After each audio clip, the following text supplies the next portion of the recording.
Mirë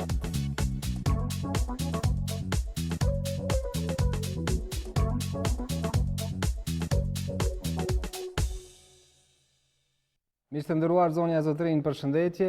Mirë se po takohemi në edicionin e fundit për këtë javë të magazinës së pasdites në kanalin e parë të Radio Televizionit të Kosovës. Padyshim ka shumë zhvillime politike edhe sot, pritet që gjykata kushtetuese të dalë me një vendim se çfarë do të bëjë me dekretin e presidentit që ka dekretuar zotin Abdullah Hoti për kryeministër. Ka pasur mbledhje Lidha Demokratike e Kosovës, ka zhvillime politike, por në këtë emision sot do të flasim për menaxhimin me situatën me COVID-19. Në fakt, do të flasim për një mendim ndryshe për menaxhimin e kësaj situate dhe nëse do të kemi zhvillime të reja politike, padyshim që do të transmetojmë ato. Dhe kur po them me një mendim ndryshe, besoj e dini, është infektologu Ilir Tolaj, i cili ka pasur një mendim ndryshe, ka shfaqur dhe publikisht, dhe sot do të flasim për këtë, se çfarë kemi bërë sipas tij, si duhet dhe çfarë do të duhet të ishte ndryshe në menaxhimin e kësaj situate. Doktor, mirë se erdhe. Mirë se u gjej, faleminderit. Me që ke pas një mendim ndryshe dhe ke, si e ke menaxhuar ndryshe këtë situatë tash sa muaj me Covid, personalisht, në familje dhe në jetën tënde? Personalisht jam përmbajtur atyre sugjerimeve të cilave u kam drejtuar edhe opinionit gjerë. Fjala është për masat e distancimit social modest, higjiena e durve dhe një përgjegjësi individuale. Përgjegjësia individuale për të ruajtur vetveten edhe tjetrin. Këto janë tre ato shtyllat të cilat kryjnë punë çdo kund. Masat tjera janë ose të tepruara, ose të pa efektshme, ose të dëmshme për sektor tjerë. Ndoshta mund edhe të duket që ka ndonjë efekt sa i përket rasteve zvoglimit tyre, por në aspektin afatgjat, në aspektin e prekjes edhe të segmenteve tjera të jetës janë shkatrimtar. Ju keni qenë kritik, keni thënë që jeta s'mund ndalet pa afat, ka qenë i shkrim juaj para disa javësh, keni dhënë edhe shpjegimet tuaja, ndërkohë nga hëna pritet një lehtësim masash, siç kanë thënë organet e shtetit, por as kjo për juve nuk është e mjaftueshme. Është jashtëzakonisht e paktë. Në fakt, ajo është, themi, një gjysmëhapi, as hap i plot i kthimit në normalitet. Në veçanti ato cilat i kam përmend, ato fakte në atë shkrimin e parë, ku kam thënë që janë shumë elementet cilat Kosovën e bëjnë më specifike, ato që ndrojnë në plotni, dhe rrjedhimisht me këtë edhe tash kur numri është praktikisht i vogël i rasteve të reja, kur numri i rasteve 7, kur numri i rasteve të cilat po shërohen janë më shumë se sa që po pasi, dhe kur numri të vdekurve është relativisht i kufizuar në krahasim me shifra tjera që po i shohim në vende tjera është shumë i vogël, atëherë domosdo që të gjitha këto do duhet merren parasysh kur merren masa tjera. Edhe, të them, nuk është qëllimi i masave për ta ndërprerë qarkullimin e plot virusit në Kosovë dhe për ta bërë Kosovën oazë të pastër nga virusi, meqense se nuk mund të jemi. Kosova nuk është jashtë Ballkanit, Evropës dhe botës, dhe rrjedhimisht me këtë, nëse mundemi po e zëm për 2 muaj, 3 muaj, ose 1 muaj ta ruajmë pas një rast, do të mjafton një vozicë i kamionit, autobusit që po qarkullojnë, ose i kujdo tjetër që ta sjell virusin tu. Prandaj duhet një çështje tjetër. Çështja tjetër është që përderisa nuk krijohet vaksina dhe përderisa nuk kemi një ilaç i cili mund ta mjekojë një të smur me COVID-19, atëherë numri i të infektuarve duhet të kontrollohet, organet duhet që të hulumtojnë rastet e reja, të izolojnë ato raste dhe kontaktet, jo të izolojnë popullatën e shëndosh, karantina vlen për të smurin, për të infektuarin, jo për popullatën e shëndosh. Po në këtë nuk është që kemi pas një dallim me shtetet tjera, doktor? Jo, dallim thelbësor, më thënë. Dëgjom, spari masat në rajonin e Ballkanit kanë qenë më të ashpra se sa në vendet tjera të Evropës perëndimore. Një përpos disa prej rajoneve të caktuara që kanë qenë në Itali ose në Spanjë ose në Francë që kanë qenë më të atakuara, por kemi pas edhe çështje tjera. Duhet me e ditë që frika për këtij infeksioni ishte shumë e madhe, prej asaj që ka ndodhur në Kinë, mandej metoda e zvoglimit ose ndërprerjes së përcjelljes së infeksionit u marrë ajo e Kinës, e një shteti i cili është relativisht totalitar, mos më thonë plotësisht totalitar, dhe ajo mandej u përshtat për vend të caktuara. Por ekziston edhe një shtet tjetër, i cili e ka një qasje krejt tjetër, siç është Suedia, i cili në fakt është i bazuar në dhëna shkencore. Derisa nuk kemi vakcinë dhe ilaç, ajo çka duhet të bëjnë autoritetet e vendit është që të zvoglojnë mundësinë e eksplodimit të një epidemie brenda vendit, duke a lënë hapësirën e mjaftueshme infektimit të kontrolluar të popullatës për të fituar një imunitet i cili në fund prej atij individual do të rezultojnë në imunitet kolektiv dhe i cili do ta mbrojë popullatën. Ky virus nuk do të heket mas një muaji 2, po të themi për 3 muaj do t'i marrim të gjitha masat. Virusi me gjas do të jetë për një kohë, përderisa nuk zbulohet vakcinë ose përderisa nuk zhvillohet imunitet. Dhe ky imunitet, sado i vogël dhe nuk po dihet sa mund të zgjatë, prapse është bazë e mirë e cila do ta mbrojë popullatën e të ardhmen. Një person i cili e ka lënë një COVID-19 krijon antitrupa, ata antitrupa edhe nëse bijnë shpejt, nëse zhduken ata antitrupa mbrojtës shpejt, në kontaktin e sërishëm do ta mbrojë mjaftueshëm që ky individ mos të bëhet për spital. Po, për sa kohë do të mund të jetë imun një person që e kalon Covidin? Antitrupat fillojnë të krijohen për 2 javë. Maksimumi është për 4 deri në 8 javë maksimumi antitrupave. Prandaj shumë shpejt. Dhe analizat e cilat po bëhen tash dhe po i kushtohet jashtëzakonisht sukses këtij segmenti është që të shihet se sa përqind e popullatës është imune në përgjithësi. Organizata Botërore e Shëndetësisë doli me një shifër 2-3%, që u keq kuptuam andej, thua se vetëm 2-3% e njerëzve po janë imun, por që nuk ishte praktikisht përqindja e njerëzve që po llogaritet që e kanë kalu COVID-19 në mënyrë simptomatike ose asimptomatike, në krahasim me 7 miliard të popullatës, dhe aty del dikun, nëse merret 3 milion të infektuar. Jo, unë po pyes, për shembull, nëse një person kalon COVID-19, sa kohë mund të jetë i paprekshëm nga COVID-19 sërish? Ajo nuk dihet, mund të jetë 3 muaj, 6, 1 vjet, por kur do që të infektohet sërish? Pamja klinike të tij do të jetë shumë fish më e lehtë dhe ndoshta plotësisht e pa zbuluar në krahasim me herën e parë. Meqense janë të dhënat për prezencën e infeksioneve me COVID, janë edhe 4 koronavirus, se cilët janë të prezent në njerëz, dhe është vërtetuar që madje edhe infeksioni me këta koronavirus, të cilët janë plotësisht të ndryshëm prej SARS-CoV-2-shit që po shkakton COVID-19, ju ndihmon njerëzve që ta kalojnë më lehtë COVID-19. Ju pak më herët thatë, në fakt kjo është një prej arsyeve kryesore pse kam dashur të bashkëbisedoj me ju. I thënë që është gabim izolimi dhe karantinimi i gjithë shtetit me këtë numër që kemi pasur në raport me popullsinë që definitivisht. Çfarë pasoja sipas shpjegimit tuaj, analizës tuaj ka qytetari, shëndetësia dhe shteti në përgjithësi nga kjo çfarë është bërë deri më tani? Sepse është thënë që kjo ka qenë e vetmja fort për parandaluar përhapjen e këtij virusi. Shikoni, pengesat, ndalesat e cilat bëhen me vetmin qëllim që numri i të sëmurëve mos të jetë aq i madh saqë sistemi shëndetësor mos mund të përballojë. Ndërsa ne kemi një situatë tjetër, po e zëm, asnjëherë nuk kanë qenë më shumë se 2 ose 3 vet në respirator. Ne asnjëherë s'kemi patur më tepër se 50 pacientë të shtrirë gjatë gjithë kësaj periudhe. I kemi 22 të vdekur. Gjithashtu,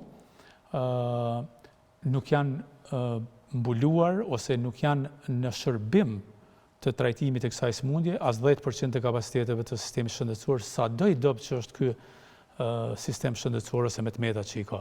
Prandaj, në qoftë se kjo është ashtu, në qoftë se sistemi jonë shëndetësor qenka dhe është në gjendje që të përballojë, atëherë domosdo edhe masat duhen të jenë konform këtij potenciali, masat duhen të jenë atilla që të lirohen jeta, në veçanti për grupet e cilat janë më pak të rrezikuara, ndërsa për ato që janë më të rrezikuara ose t'ju mundsohet, po zëm ata që janë mbi 60 vjeç të punojnë nga shtëpia, ata të tjerët të jenë të obligative për të mbajtur këto masat mbrojtëse dhe gjithashtu të shtohet përgjegjësia individuale e anëtarëve të familjes për njeriu e moshuar që e kanë familje. T'i lajnë duart, ta mbarojnë distancën kur dalin dhe rrjedhimisht me këtë edhe e arrijm këtë të cilën po tentojmë me arrit me masa shumë të ashpra. Tash, kjo mundet me nevojshme as karantinimi i Prishtinës, as mbyllja kufijve në këtë formë Unë definitivisht janë qoftë është dashur me qenë karantinim, është dashur të jetë karantinim i lagjës e cila ka patur ato raste, sikur që ishte, ose i një fshati të caktuar ose një komune siç ishte Malisheva që u bë ose një ose peja siç është tash. Peja siç është tash, po zëm. Por edhe aty jo gjithë peja, meqense se detyrë e institucioneve, në këtë rast institutit, është për me përcjell përhapjen e infeksionit të mundshëm në bazë të kontakteve të cilat i ka bërë personi i cili është identifikuar si rast. Historikun.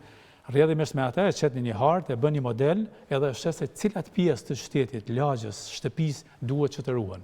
Jo me një akt të vët në blokim total një qytet ose një shtet i tërë. Sa të që është në zakonisht panik, jo, kujdes, po në fakt një panik është sepse vetëm nga rastin pejme që folëm për të, nga një ceremoni martore, ndodhen gjithë ata njerëz që të infektuan dhe është bërë kjo dhe njerëz po kuptojnë që ky virus përhapet shumë shpejt, madje ende nuk dihet saktësisht se si. Virusi vetë rasti e tregon mënyrën se si përhapet virusi. Në një ceremoni martore me një të pame atje të organizuar, ku secili ja jep dorën secilit, secili e prek hundën e gojën e gjithashtu e tregon mënyrën. Do me thonë, një infektuar i freskët përmes sekreteve të veta të hapësirës së gojës dhe të hundës, ja ka përcjell tjetrit, tjetri e ka prek sërish gojën e tij, ndoshta ka pas edhe dorza, po e maskë të cilat nuk i ka marrë si duhet, po sërish e ka bërë. Prandaj edhe po thuhet në gjitha studimet, nuk janë as restoranet, nuk janë as vendet e punës, nuk janë as transporti lokal, vendet ku njerëzit janë infektuar. Është shtëpitë e pleqjve, ku është kontakti i vazhdueshëm në mes atyre banorëve në ato shtëpi, dhe familjet e të smurëve, ata të cilët rrinë në një aheng, në një ceremoni martore, dasëm, tjera. Prandaj këto kemi mujtë edhe ne që ti kufizojmë tubimet e një numri më të madh njerëzve dhe në vend që të aplikohen masa të cilët mandej njerëzit, meqense është natyrën e njeriu që ti rezistoj kufizimit, mandej të bëj veprime të cilat të msheta të mos respektimit të në masave, duke shku në ceremoni martore, duke majt një ditëlindje dikund, ose duke majt duke dalë parabanese ose shumë të tjera, mos t'i përmendi, atëherë të gjitha këto nuk kishin me ardhur në shprehje dhe rrjedhimisht me këtë kishin me pas atë të cilën duhet. Njerëzit duhet me ditë që rreziku ju vjen nga sjelljet e veta e tyre dhe këtë përgjegjësia është individuale për secilin. Duke qenë se është kështu siç po thoni ju, i bie që do duhet funksiononin bizneset edhe në këtë kohë, por me kujdes të shtuar. Definitivisht. Dëgjoni, këtu kemi pasoja edhe ndikimet jashtëzakonisht të dëmshme në ekonominë. Çdo kush po e thotë. Ekonomia e Bashkisë Evropiane po thuhet që do të ketë një stagnim prej 12%, e jonja po thuhet 4.5%, aktualisht, gjë që neutralizon një zhvillim të vitit kaluar që ka qenë rreth 4%. Njerëzit të cilët jetojnë në kushte të cilat nuk është mbyllja sa është pasiguria se çka do të bëhet të ardhmen, do të jenë të ngarkuar në aspektin mendor dhe shumë më tepër do të bëjmë pacientë të cilët do të kenë nevojë për mbështetje në shëndetin e tyre mendor se sa për COVID-19. Të gjitha këto do të na sjellin në një situatë e cila praktikisht ka me të i kalu shumë fish efektet e dëmshme dhe rrezikun nga COVID-19. Mirë, që kur po flasim për këtë se pse u morën masat, mbas u mor shkas ajo çfarë ndodhi në Itali, Spanjë dhe kohët e fundit në Shtetet e Bashkuara të Amerikës, sepse u tha u neglizhua, prandaj e psuan në atë formë. Është ajo me siguri, është koha moderne kur tani informatat po rrjedhin shumë ma lehtë. keni rrjetet sociale të cilat tregojnë incizime nga më të lloj-llojshmet, keni informata nga më të lloj-llojshmet plotësisht të pa seleksionuara, keni me pastaj deklaratat edhe të mjekëve, po të kolegut tim i cili thotë një person i infektuar është si bombe kurdisur, dhe tash në imazhin e njerëzve ai person spari duhet të ketë turp që është infektuar, do të jetë i stigmatizuar për gjithë tjerëve, ndërsa nga ana tjetër do duket si një person i lidhur me atje lekun me eksploziv praktikisht që po hyn në një masë që do t'i shkatërron të tjerët. Unë nuk jam për me bërë këtë punë asgjë, por jam për të marrë përgjegjësinë se cili autoritet shëndetësore dhe ato qeveritare për situatën. Është shumë lehtë me marrë masat e cilat kanë me të arsyetuar ty nesër ose mas nesër, duke thënë që shiko, na i morëm këto masa, numri është zvogluar, numri të infektuarve i të vdekurve është shumë i vogël, numri të infektuarve të ri është ekstrem i vogël, por pa i shikuar pasojat tjera. Prandaj, për të qenë në një vend edhe për të udhëhequr me një situatë të tillë të pandemisë, përpos dijes nevojitet edhe një dozë guzimit edhe marrjes përgjegjësisë. Por kjo mënyrë e sjelljes nuk është unike vetëm te ne. Çdo kund në botë politikanët kanë dëshirë që të mbrohen prapa rekomandimeve të shkencës, ndërsa edhe shkenca ose mjekësia kur bën asnjë kalkulimesh, atëherë bën që të dyja të vështirë. Në përjashtim në gjithë këtë situatë, kur flasim për shtetet qoftë në Ballkan, qoftë në Evropë, e bën Suedia që ka komplet tjera masa, por edhe Gjermania kohën e fundit, sepse Gjermania kohën e fundit ka filluar të hapë edhe bizneset edhe dyqanet, por me një kujdes shtuar, por e ka bërë detyrueshme masken. Unë ju kam parë, ju keni qenë kritik edhe për masken, por edhe për dorezat. Unë po e them, e kam thënë edhe publikisht, prej ditës kur e kam parë shpjegimin e juaj për dorezat, unë s'kam vënë dorza. Në qoftë se e kam kontrolluar veten më lehtë, sepse kur i kam vendosur dorezat, kam pas bindjen që jam i mbrojtur 100%. Maska edhe dorezat e mbajtura në mënyrë jo adekuate janë më të dëmshme se sa kur nuk i ke ato. Dorezat të cilat i mban tërë ditën ose shumicën e kohës dhe ke prekur çmos me to, dhe masken të cilën tash vazhdimisht me ato doreza po e vën edhe po e hek sa herë që don me fol me dikënd. Madje është shumë interesant, njerëzit e marrin masken, më ka ra me e pa këtu, dhe kur afrohen me fol me dikënd e hekin masken. Në atë moment, në pjesën e mjekëve. Në atë moment duhet me vu masken, nëse je larg dikujt s'ka nevojë për maskë. Maska është kur i afrohesh dikujt më shumë se 1,5 metër. Ajo është duhet me të mbrojtë, ose kur je në një turm të njerëzve. Dhe rrjedhimisht me këtë shihet që edhe këto masat e cilat janë thënë që duhet të bëhet, nuk janë shpjeguar se si duhet të marrin.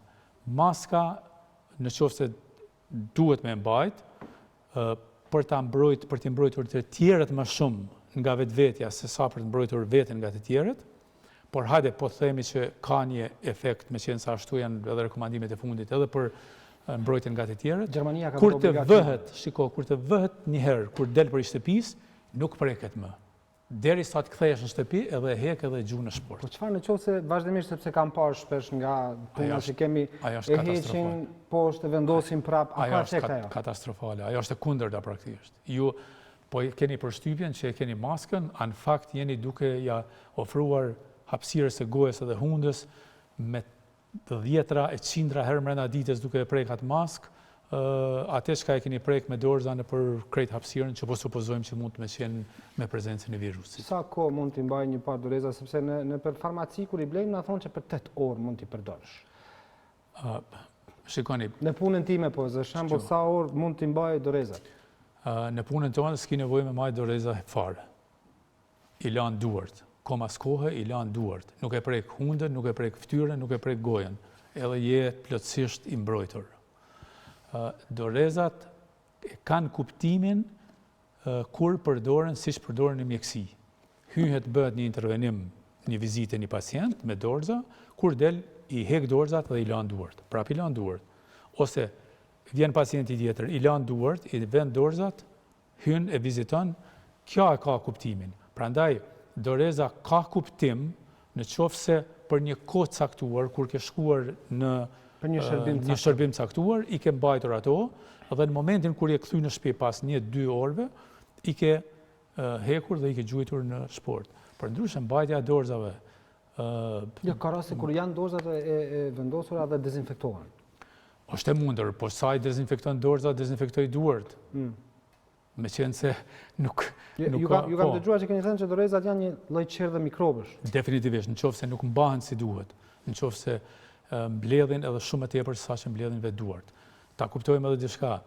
Lëkura e njeriut është e padepërtueshme për virusin SARS-CoV-2. Dhe për shumicën e shkaktarëve bakteriorë. Sa mund të rezistojë, po totalisht? Shikoni tash, 100%. Lëkura e shëndosh do të qëndroj. Në të vërtetë, kur është fjala për SARS-CoV-2-shin, nuk ka rëndësi fare edhe nëse keni plagë, meqenëse se ky virus nuk rritet, nuk depërton me gjak. Për te, janë të nevojshme qelizat e rrugëve respiratore, me disa receptorë specifik, ku ky ndërlidhet me to. Prandaj, edhe me pjesë të tjera nuk mund të lidhet. Gjithashtu, po e pyetni vazhdimisht sa mund të me qenë. Askush nuk mundet me vërtetësi të plot tregoj se sa qëndron në dru, në metal, në duar, kësaj. Dilemat më të mëdha në metal sa qëndron. Me qenë se rezultatet cilat i kanë bërë amerikanët janë kryesisht rezultate në kushtet e laboratoreve. Natyra ka plotësisht tjetër lojë, ka plotësisht tjetër sjellje. Një vend në të cilën ka virus dhe në cilin do të bien rrezet e diellit, këto të cilat u ke shkuptuar prej Trump, mandej kësaj, me siguri që siç e themi ne, zvoglimi eksponencial i numrit të virusëve në atë hapësirë do të jetë ekstremisht shpejt. Prandaj, pas një kohë, edhe në qoftë se ka virus, do të ketë ose virulenca e tyre do të jetë aq për të shkaktuar infeksion, ose numri i tyre nuk do të jetë mjaftueshëm.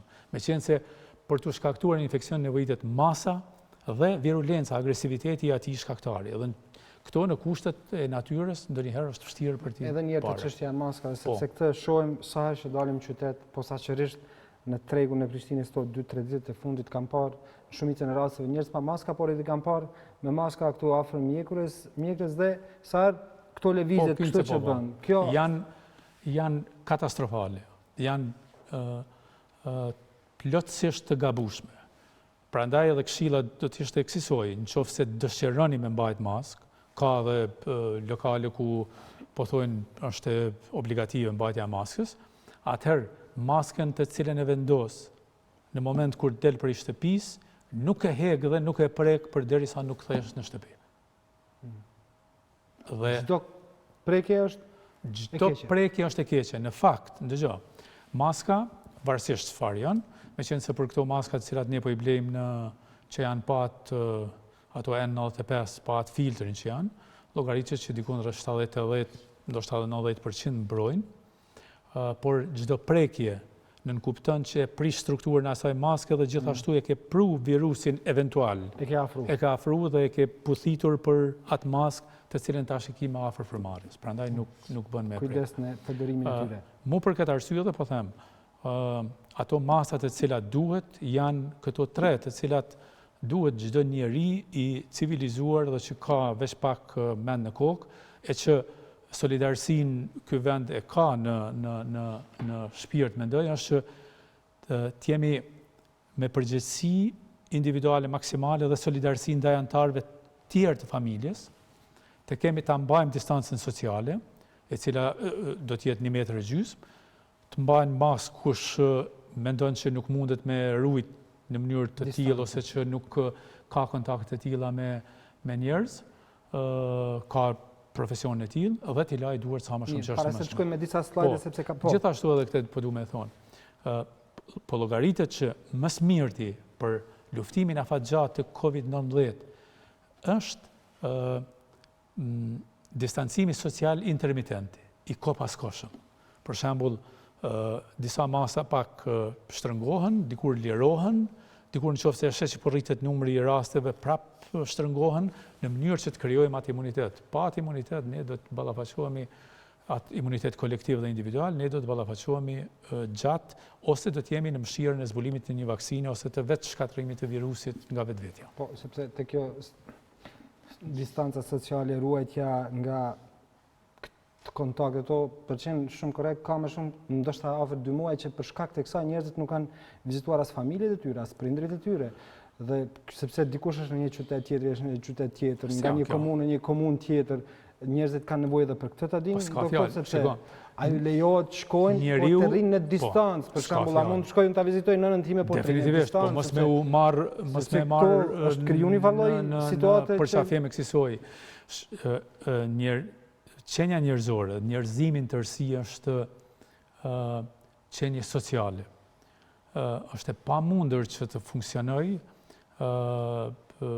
me kufizimet e cilat janë të atilla, të cilat apengojnë çfarëdo lloj kontakti me më të afërmit e tu. Tash në Itali po del që do duhet të jenë po mundeni me pas kontakt me anëtarët me rrethin kushëriror të juaj nëse soi. Prandaj të gjitha këto duke i marrë për parasysh edhe fakte tjera, popullata jonë është e re relativisht. Ne i kemi rreth 6.5% sipas statistikave që janë mbi 65 vjeç vetëm.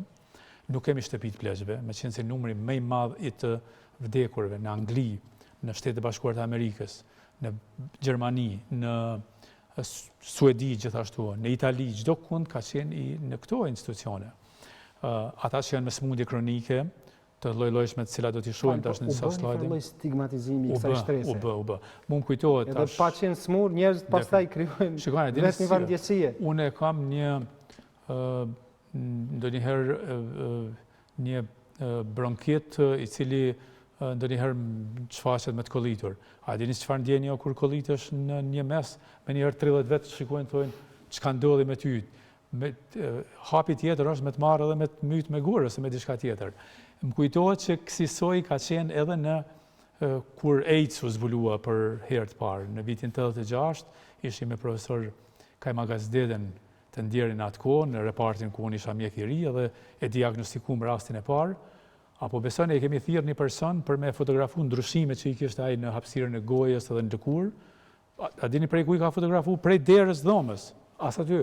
Kur ka vdek ai pacient, me qenë se vdiq, në atë kohë s'kishte mjekim, të gjitha gjërat, tu e përfshi me shtrat, me dyshek, me gjitha gjërat janë djeg në obor të spitalit. Ndërsa, kur kontaktoje këta pacienta përpara, mask, syza, dorzat, gjitha. Dhe kjo mbas një kohë erdhi duke u kuptu që është plotësisht e panevojshme dhe se është përgjegjësia aty në njerëzve. A do të sillen dhe si do të sillen dhe a do të infektojnë të tjerët, si edhe të tjerëve për me mbrojt veten. Ja, është një situatë, sepse ju morët shembullin tuaj, më po jap shembullin tim, sepse jam alergjik në polen dhe më është dashur t'ja u shpjegoj kolegëve të mi që të shtit, ko pas kohë i kam nga poleni dhe kur kam filluar terapinë, jam të thënë që është një situatë ku njerëzit nuk e dinë se kush janë shumë njerëz që kanë astm, kanë probleme mushkërore të ndryshme, sëmundje kronike, obstruktive mushkërore tjera, të cilat tash po e ndinë veten thuaj që e kanë atë yllin e Davidit nëse kolliten një herë në krahun e tyre dhe se duhet me umshef.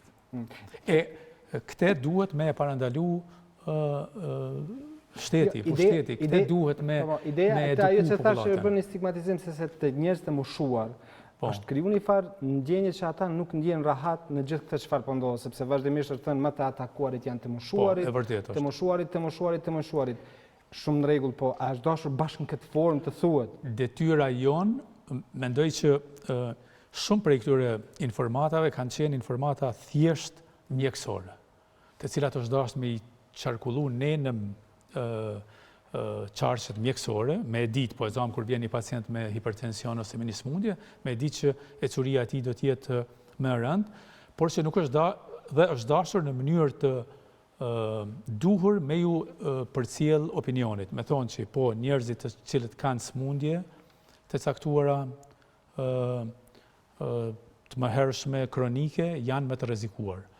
Unë nuk e shoh të arsyeshme, po e zam që për çdo ditë të dalim, sot kemi kaq pacient, 5 pacient janë në oksigjenoterapi, 2 janë në respirator dhe 1 ka vdekur. Ky që ka vdekur ka pas sisoj. Dëgjoni, informatat e tilla të cilat janë të përditshme, të përsëritura, zgjojnë frikën, ankthin në pjesën tjetër të popullatës. Frika dhe ankthi janë një prej faktorëve të cilët do të ndikojnë edhe në imunitetin e njeriut.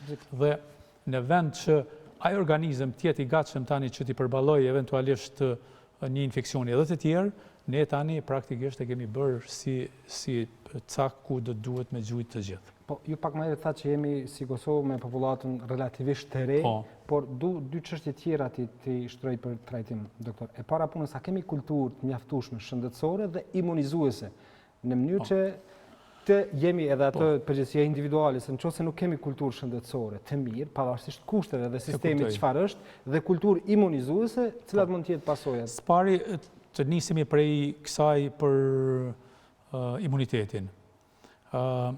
Mendoj që vendet të cilat kanë patur kushte më të vështira të jetesës dhe që kanë rënë në kontakt me shkaktarë të shumt të infekcioz, kanë krijuar bagazhin e mjaftueshëm të imunitetit për të përballuar me infeksione të lloj-llojshme. Prandaj ajo jetë e jonja në standard të ulët në familje të mëdha kësaj e ka pozitive në një situatë të tillë.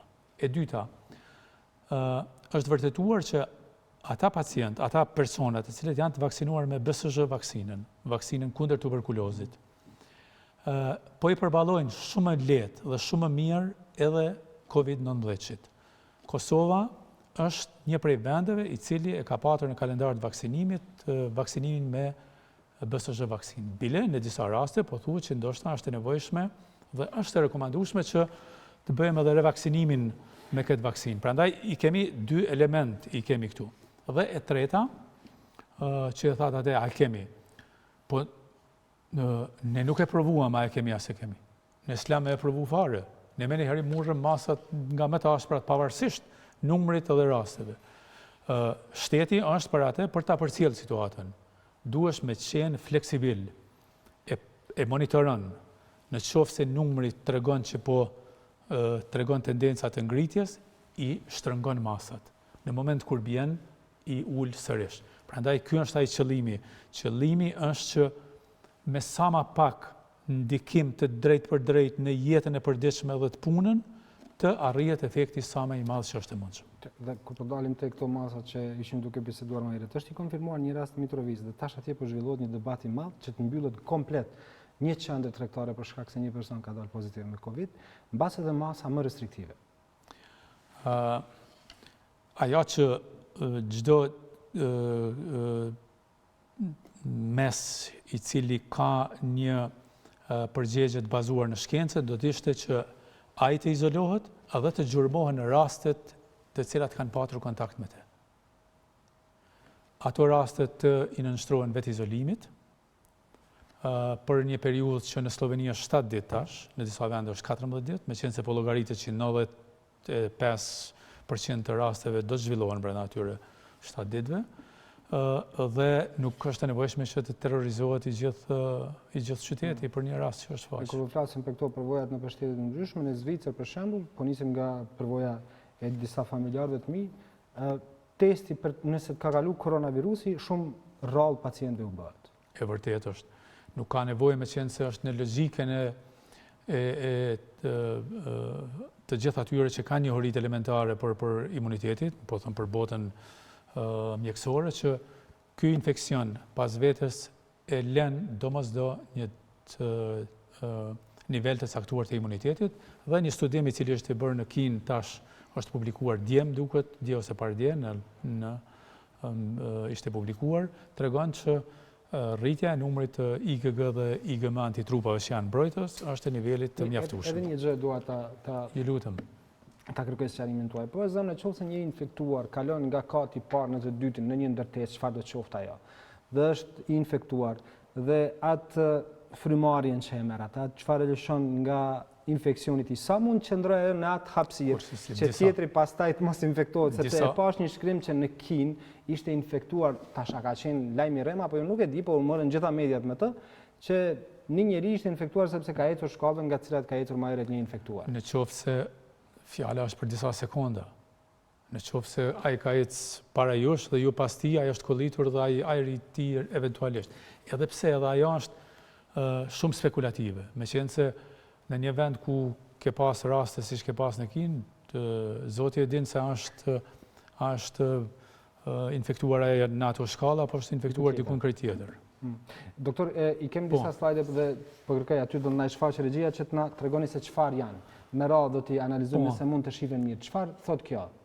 Nuk po e shoh për shkak të kësaj mendim ndryshe. Po mbase mundesh edhe këtu tash. Po mirë, po. Në fakt e tregon rastet e mashkujve, po e shoh tash mirë.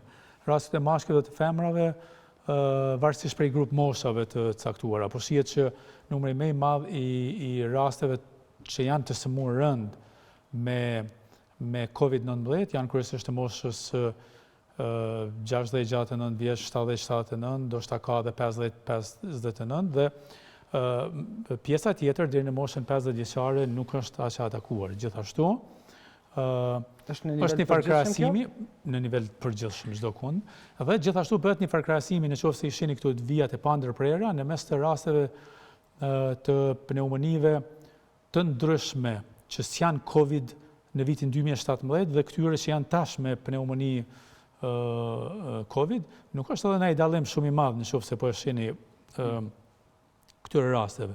Dallimi është që në atë kohë në 2017 që normal si normale që do të vdesin njerëz prej influencës, prej pneumonive të ndryshme atipike, ndërsa tash ka një përqendrim më të duhur. Si do të jetë kjo na tregon që janë disa grup mosha që janë më të rrezikuara për forma të rënda të infeksionit. Disa të tjera mund të infektohen, por nuk sëmurën, ndërsa për fëmijët fillimisht mendohej që ata infektohen, por nuk do të kenë simptome, ndërsa tash studimet po tregojnë që janë edhe më rezistent ndaj infeksionit. Prandaj, rrjedhimisht me këtë edhe në disa vende, shkollat, qerdhet nuk janë ndërprerë asnjëherë ose shkollat fillore, të themi, ose të cikleve të ulta. Po, shkojmë me foton tjetër e gjithë. Gjithashtu është hospitalizimet në kujdesin intenziv, në krahasim hospitalizimet e përgjithshme dhe hospitalizimet në kujdesin intenziv. Ajo që neve na intereson janë rastet në kujdesin intenziv, meqense ata që po futen në respirator shumë vështirë po dalin prej të gjallë prej njësisë kujdesit intenziv. Edhe këtu po shihet që në raport me numrin, praktikisht është janë moshat mbi 65 vjeç të cilat flasin për raste dhe vdekje më të mëdha në mesin e këtyre të hospitalizuarve. Shkojmë me tjetrën? Këtu është ajo vala e dytë që e thatë amerikanët se si e kanë parashikuar. Po thuhet që eventualisht ndoshta mund të ketë valë të dytë në nëndorës të dhjetor të këtij viti. OBSH-ja paralajmëroi dje. Po, edhe mund të ketë. Edhe gripi e ka valën e dytë dhe të tretë. Edhe gripi i rëndomt. Por që duheni me di që çdo valë e një epidemie, gjithsesi pandemie, nuk mund të jetë më e rëndë se sa vala e parë. Meqense vala e parë e gjen popullatën plotësisht të pambrojtur, pa asnjë informat të sistemit tonë mbrojtës për një shkaktar të ri. Ndërsa për valën e dytë, tani kemi shumë përparësi. 1% të caktuar të popullatës e cila e ka kaluar, një përvojë të strukturave mjekësore se si duhet bëjmë, një përvojë të popullatës se si duhet ruhemi. Prandaj, domosdoshmë që do të jetë më e ulët se sa e parë, dhe rrjedhimisht me këtë edhe këtu është paraqitur si e tillë. Po, shkojmë me një slajd tjetër, kjo çfarë është doktor? Kjo tregon kur e kemi atë rritjen, çfarë praktikisht kur një rast që është i përhapjes së infeksionit, në qoftë se ky R0-ja i cili është treguar aty është më i madh se 1, atëherë keni rritje eksponenciale. Ja tani në Angli me gjithë këtë numër është arritur që R të jetë barazi me 1, që do të thotë që ose nën 1, që do të thotë që vala e këtij infeksioni e pandemisë në Angli po bie gradualisht. Dhe kështu është edhe në Shtetet e Bashkuara të Amerikës, kështu është gati çdo kund. Në Gjermani është rënja më e madhe. Jashtëzakonisht në 1%, diku 0.8 ishte. Studimet e fundit ishin edhe 0.6 madje, ishin, kështu që po. Shkojmë me një slajd tjetër, shkojmë pak më shpejt. Po sa më shpejt, po s'kemi ashtu po. Tjetër slajd lutem. Kjo ta tregon edhe për atë se sa mundet me qenë asimptomatik rastet. Po e zam në një anija atje Diamond Princess ishin mbi 50% që kanë qenë asimptomatik, ndërsa një model llogariti që mund të jenë vetëm 17.9% asimptomatik, që po tregon që ndoshta numri i infektuar është shumë më i madh. Ja edhe këtu, numri i rasteve në prill 24, duket ka qenë në Shtetet Bashkuara të Amerikës kjo, dhe dilema është se të pa infektuar a janë sa i trekantshin në të majt apo ky në të djathtë, askush nuk e din atë. Tjetra? Vend të ndryshme, Spanja, kësaj, të cilët e kanë stabilizuar, qëllimi i asaj që i këtyre masave që ishte, dhe tani dilema është definitivisht se ato masa do t'i majmë që këtë kurbën ta sheshojmë dhe në pafundësi, apo vetëm aq sa po na nevojitet për sistemin shëndetësor. Ja dhe këtu disa që janë, kjo doli në publikim dje, në Lancet, edhe tregon kur i merrni masat e distancimit social, ajo me zezën, kur merren masat pak më të ashpra çfarë i kemi ne tash, dhe kjo poshtë është kur është një karantinim strikt i popullatës në zvogëlimin e rasteve. Siç po e kuptoni, nëse do të ishte nëse do të ishte ky distancimi social adekuat, është plotësisht i mjaftueshëm dhe përgjegjësia individuale dhe higjiena e durve plotësisht e mjaftueshme dhe në koherencë. Do korrespondonin me këtë karantinimin total? Definitivisht karantinimi total duhet me u hek, nuk ka arsye as pak. S'ka arsye. E di që ka shumë slajde, po i kam edhe do pyetje tjera për t'i bërë. Lirisht, e lojmë. Ja, këtu ishin disa ato që i pyetet. Po ma mirë është të folni, po, lirisht. Po shkruajnë edhe një. Lirisht, ju lutem. Kur shkon në punë dhe bën 3, 4 orë, 5 orë punë, 8 orë punë, me rrobat që i ke veshur. Si duhet të përdoret, veprohet kur shkon në shtëpi me to? Ka shumë pyetje të këtij lloji. Rrobat heken, vehen në varsë dhe vehen në dollap. S'ka nevojë të mbyllen sepse ka shumë shkrimet të mbyllen me një çese. Kurse si. Nuk është treguar ekskluzivisht asnjë rrezik nga rrobat nuk ekziston. As në mbathje, sepse ata që goma mbathje dhe mund... Po ju tash nuk, nëse e merrni, dëgjoni, nëse e merrni tash atë hyni mbath në shtëpi, gjë që na nuk e kemi atë praktikë, ose nëse e marrim tash këpucën edhe e prekim me dorë pjesën e poshtme të këpucës dhe e prekim fytyrën, atë ndoshta është më. Kurse si, as pak. Hiç. Po pyesin, nëse dal me biçikletë gjatë ditës në qytet, kur të kthehemi në shtëpi, a duhet ta dezinfektoj biçikletën? Jo, kurse si. Bicikletën lën një vend për disa orë, s'pari, dëgjoni, virusi nuk mundet nga ajri që të nxjitet për bicikletën e juaj. Do duhet të jetë një smur i cili me ato sekretet e veta e ka përly gjithë bicikletën e juaj. Tash nëse keni një situatë të tilla, atëherë me siguri që e lani, s'ka nevojë me dezinfektu. Por nëse e keni bërë marshutën e përditshme të cilën e keni bërë gjithë jetën dhe s'keni pasur kontakt, s'ka nevojë as pak. Nëse i dezinfektojmë duart me këto çfarë po thuhet që duhet, sa mund të jetë rezistent ai dezinfektim nëse e kontaktojmë qoftë një metal, çfarë do diçka tjetër që potencialisht mund të jetë me virus? Nuk ka të dhëna të tilla, por qëllimi i jonë është që sa më shpesh të dezinfektohen duart, duke mos e ditë këtë dhe duke mos e ditë burimin potencial të infeksionit, dhe mos t'i prekim fytyrën edhe duart. Nëse jemi aq të përmbajtshëm, mund t'i keni duart për plot virus, nëse nuk i keni prek gojen, hundet edhe syt, edhe pas 10 orëve kur i keni la duart, sërish e keni shpëtuar vetveten. Dhe edhe një çështje tjetër, sepse shumica blejnë bukë në përfurat ndryshme, gjërat ndryshme. A mund të jemi besueshëm 100% ndaj atyre produkteve që i blejmë? Nëse jo, si të veprojmë kur ti dërgojmë në shtëpi? Jo, s'ka nevojë që merret asnjë masë tjetër. Nuk është vërtetuar deri tash, jo te ne, po askund në botë që nga produktet ushqimore, siç është buka e kësaj, mundet me u infektu dikush. Madje unë dilemen fillimisht e kam pas në banknotat, në paret, Por edhe ato ishte shumë masiv, me qenë se duken që janë të ndyta se preket çdo kush, por u vërtetua që përmbajtja edhe atyre letrave kësaj është e tillë që nuk lejon është dizajnuar në atë mënyrë që është mbrojtëse. Prandaj për bukën kurse si. Infeksioni nuk përcillet. Monedat e letrës nuk janë bartëse të virusit. Po metalet? Ato mund të jenë. Po mund të jenë, por nuk dëgjoni. Keni shkuar në shitore, i keni marr, keni ble buk, i keni marr monedat, i keni fut në xhep ose në kuletën e juaj. Kur shkoni në shtëpi, i lani duart. Si normalisht. Dhe tash nëse ato moneda do të fillojë me lujt me to, çdo gjë është në stilin e jetës. Nëse stili i jetës është i tillë që i përmbahet kushte higjienike normale, ju jeni të mbrojtur edhe prej COVID-19. Sepse e kalum kohën, edhe një çështje tjetër, sepse secili prej nesh çdo ditë duhet të shkojmë në dyqan për të bler gjëra që na duhen. Shkoj edhe unë personalisht. Po, me keset, me produktet që i blejmë? Nuk ka mundësi. Me kese ka mundësi në qoftë se i sëmuri e prek kesën, i cili ka pas sekrecione dhe ja u ka dhënë juve.